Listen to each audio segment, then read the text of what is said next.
Last-minute campaigning on the last day of this presidential campaign. Emmanuel Macron, the 39-year-old former banker and centrist independent candidate, visited a cathedral in southwestern France.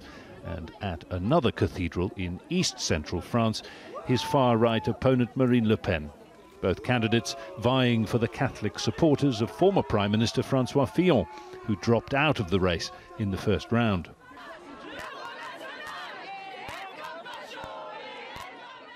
It was a hostile reception for Marine Le Pen, pelted with eggs as she had been on Thursday in Brittany, capping a difficult week in which she was widely seen as having fluffed Wednesday's bruising debate encounter with Mr. Macron. The name-calling and bad tempers have barely subsided since. Mr. Macron is the candidate of the elites. He is the candidate of the oligarchy. He is the candidate of the big private interests.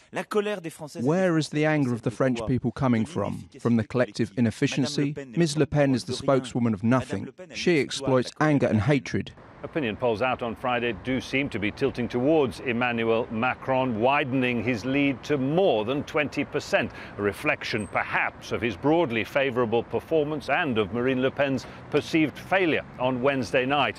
This is Le Figaro, France's most conservative newspaper. The headline reads, "After Le Pen's shipwreck, Macron arch favourite." But at her campaign headquarters on Friday morning, Marine Le Pen made it clear she wasn't giving up. I think victory is within reach, and the media are pretending not to hear the social anger that exists in our country, which is going to be expressed through the polls on Sunday. Campaign group Greenpeace weren't giving up either. Activists unfurling a banner off the side of the Eiffel Tower inscribed with the values of the French Republic: liberty, equality, fraternity. If tomorrow Marine Le Pen and the National Front come to power, there is every chance that these values will be chipped, damaged, restricted. Our liberties will be restricted. Equality will no longer exist. Fraternity won't be here anymore. Police were on hand to arrest 12 of the Greenpeace activists. In a state of high security, questions will be asked about measures to protect France's landmark sites.